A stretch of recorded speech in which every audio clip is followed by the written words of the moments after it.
जय हिंद दोस्तों, आज के टॉपिक में हम लोग चर्चा करेंगे एस्ट्रोनॉमी के अगले भाग के बारे में, जिसमें हमें अध्ययन करना है उपसौर एवं अपसौर के बारे में, जिसे हम लोग पेरीहेलियर या एपीहेलियर के नाम से जानते हैं।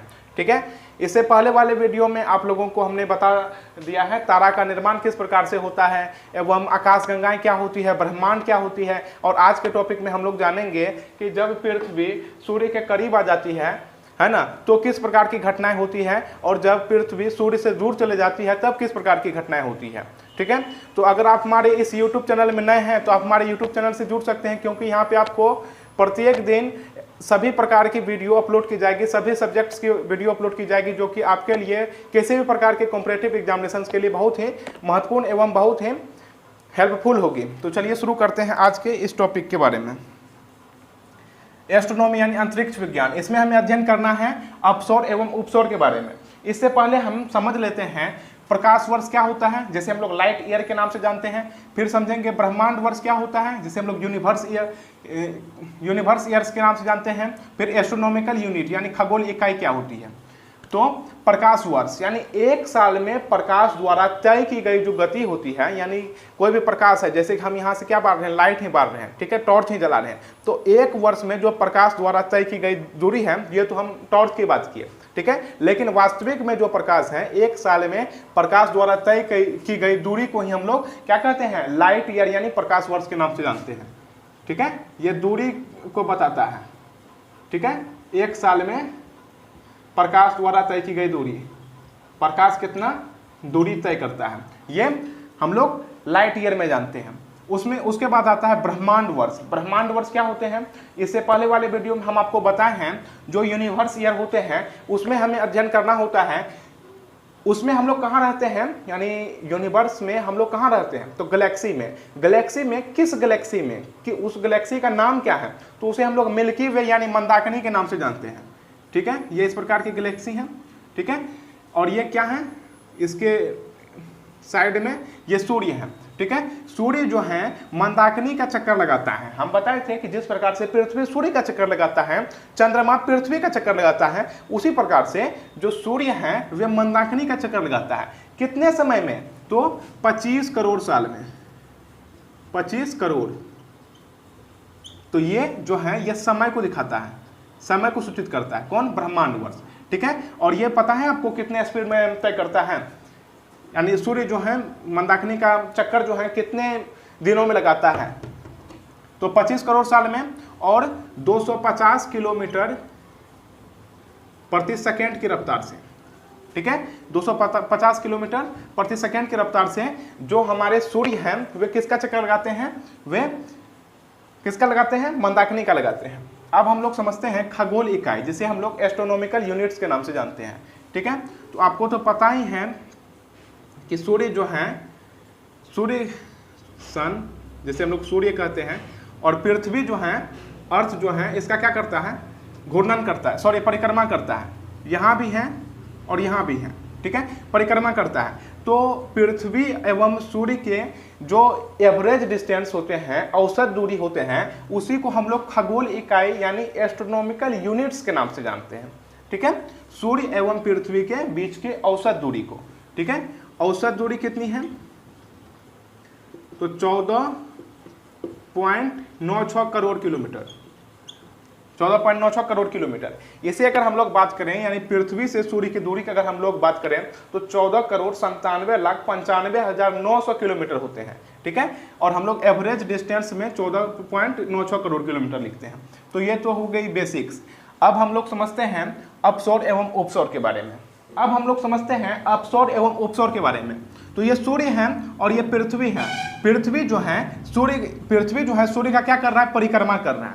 कितने दिनों में, 365 दिनों में, और कभी कभी 366 दिन भी होते हैं, जिसे हम लोग लीप ईयर के नाम से जानते हैं। ठीक है, जो कि 4 साल के बाद होते हैं, है ना। फरवरी माह में 28 ना होकर के 29 हो जाते हैं, तब लीप ईयर आते हैं। ठीक है, ये अर्थ जो है ये सूर्य का क्या कर रहा है, परिक्रमा कर रहा है, इस प्रकार से घूम रहा है ना, देख रहे हैं, इस प्रकार से घूम रहा है। ठीक है, लेकिन ये जो है पृथ्वी जो है दीर्घवृत्ताकार होता है, यानी फैला हुआ रहता है, यानी गोल सर्कल में नहीं करता है। इस प्रकार से सर्कल है ना, इसमें नहीं करता है। दीर्घवृत्ताकार में क्या करता है, इसका परिक्रमा करता है, चक्कर लगाता है। ठीक है, तो कभी इसकी जो दूरी है वह कम हो जाता है, पृथ्वी से सूर्य की दूरी कम हो जाती है, और कभी इसकी जो दूरी है काफ़ी अधिक बढ़ जाता है। ठीक है, तो हम लोग अब कैसे समझेंगे, तो जब पृथ्वी एवं सूर्य की दूरी कम हो जाती है, ठीक है, तो हम लोग इसे उपसौर कहते हैं। क्या कहते हैं? उपसौर। इसे हम लोग इंग्लिश में कहते हैं पेरीहेलियल।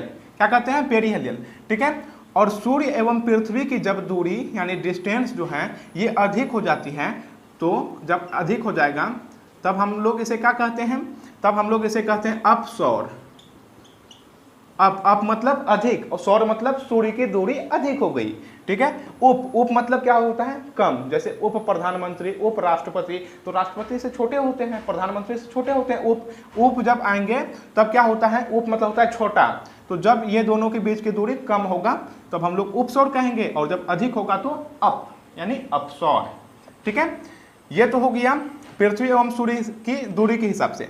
अब हम लोग समझते हैं कि जो ये पृथ्वी एवं सूर्य के से मतलब दूरी है, ये किस दिन सबसे कम होता है और किस दिन सबसे अधिक होता है।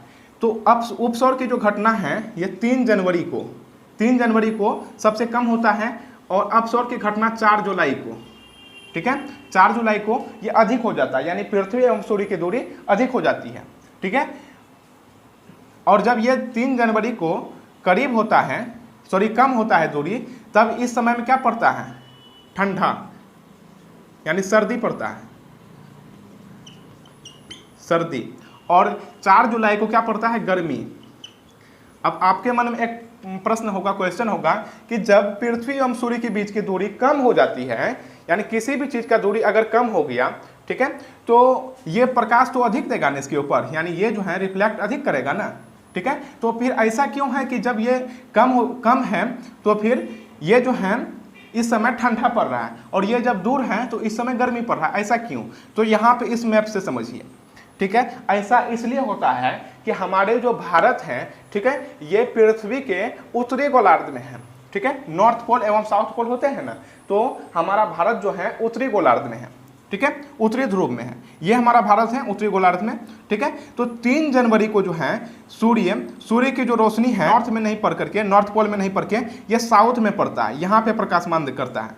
ठीक है, ये साउथ वाले में, इसलिए अंटार्कटिका इस समय जो है यहाँ पे 3 जनवरी को काफ़ी क्या होता है? गर्मी होता है, और हम लोग में सर्दी होता है। ठीक है, यानी जो भी उत्तरीय क्षेत्र में रहेंगे, यानी उत्तरी गोलार्ध में रहेंगे, वहाँ पे क्या होगा? सर्दी होगा 3 जनवरी के आसपास। ठीक है, और फिर जो यानी नीचे यानी साउथ वाले डायरेक्शन में होंगे, यानी साउथ पोल में होंगे, दक्षिणी गोलार्ध में होंगे, तो उसकी जो स्थिति है, उसकी जो क्या है, उसमें जो सूर्य पड़ेगा उस समय में क्या होगा? काफ़ी गर्मी होगा।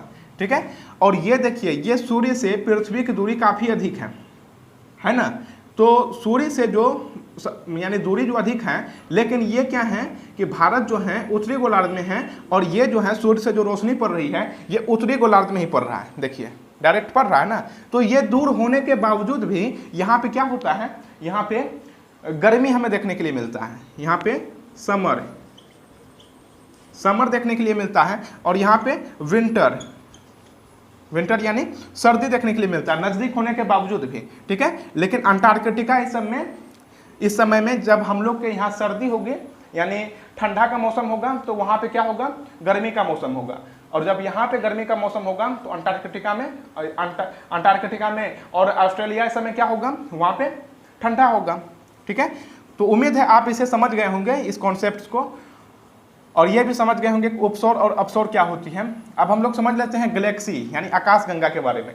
हमने इससे पहले वाले वीडियो में आप लोगों को यूनिवर्स ब्रह्मांड के बारे में बताया है कि हम लोग जो हैं ब्रह्मांड में रहते हैं। कहाँ रहते हैं? ब्रह्मांड में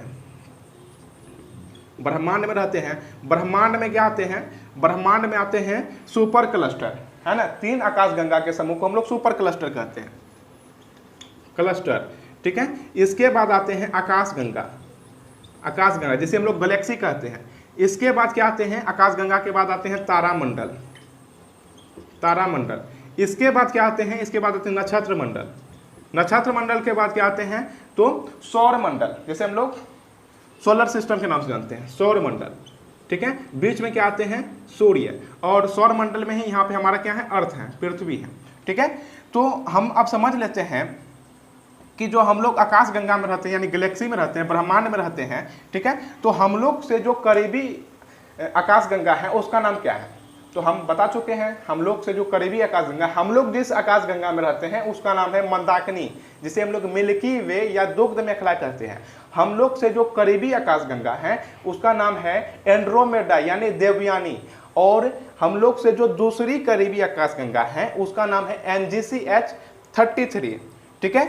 और अब बात कर लेते हैं स्टार के बारे में, यानी हम लोग का जो करीबी स्टार है, तारा है, वो तो सूर्य है। और दूसरे नंबर पे अगर बात करें तो दूसरे नंबर पे क्या है, पहला हम लोग का सूर्य है करीबी स्टार, ठीक है। दूसरा कौन सा है, तो प्रोक्सिमा सेंचुरी, प्रोक्सिमा सेंचुरी। और तीसरा कौन सा है, तो साइरस है, जिसे हम लोग डॉग स्टार के नाम से स्टार, ठीक है। ये सबसे चमकीला तारा है। इसी में आते हैं ओरियन नेबुला, ये सबसे ठंडे तारा होते हैं।